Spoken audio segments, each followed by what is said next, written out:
It is a pleasure to see you and a pleasure to see you in this role. Today my country is running again for a seat as a non-permanent member of the Security Council for 2027-28 term. We do so at a time of unprecedented instability and upheaval. In Sudan and neighboring countries, we are witnessing the worst humanitarian catastrophe of our time. Over 30 million people in need of humanitarian assistance. Over 12 million forced to flee their homes. We all need to do more to end this tragedy. The security of the entire region is on the line. The terrible war in Gaza is raging on. Hell on earth. A humanitarian nightmare as we speak. This war must end. The hostages must be released. The existence and the security of Israel will always be part of our raison d'etre.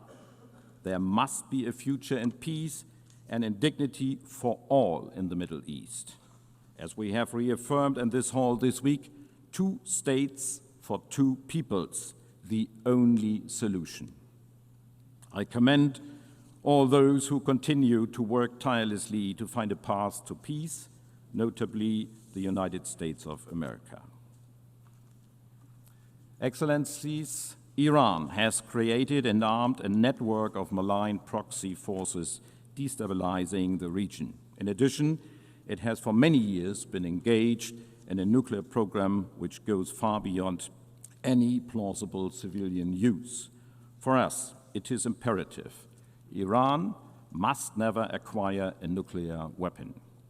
Since Iran clearly does not comply with its obligations under the Joint Comprehensive Plan of Action agreed to in 2015, we had no choice but to trigger the snapback of sanctions. Following a clear vote by the Security Council yesterday, sanctions will be effective later today. But let me emphasize, we remain open to negotiations on a new agreement. Diplomacy can and should continue. And on my own continent in Europe, Russia is waging a war of aggression against its sovereign neighbor, Ukraine. A war that Ukraine did nothing to provoke. A war that demonstrates the disregard for the most fundamental of all rules of the UN Charter, that all member states shall refrain from use of force against territorial integrity of other state, a rule that permanent members of Security Council bear a particular responsibility to uphold. And while our minds are focused on current security and humanitarian crises, we are aware that they are aggravated by the planetary crisis of pollution, climate change, and biodiversity loss, all of which threaten to bring more instability, more conflicts over resources, more lost lives and livelihoods. Through the support of UNHCR.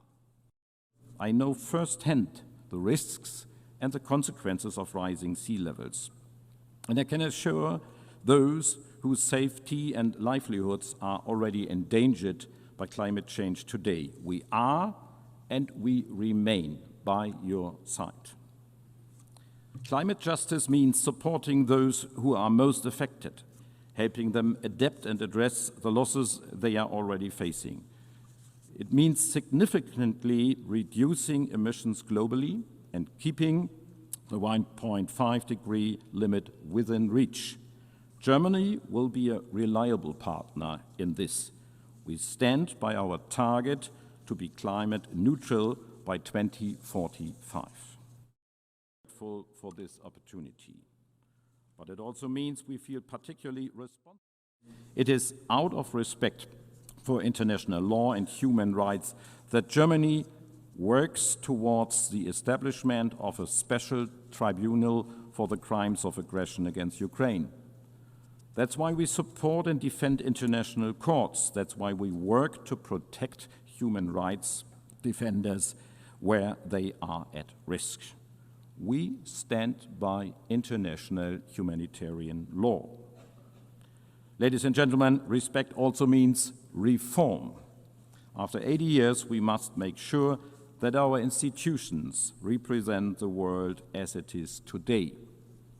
The Security Council needs additional seats, permanent and non-permanent, in order to reflect the world's actual realities. Germany is convinced that additional permanent seats must go to regions underrepresented today: Africa, Asia, and Latin America. Thank you.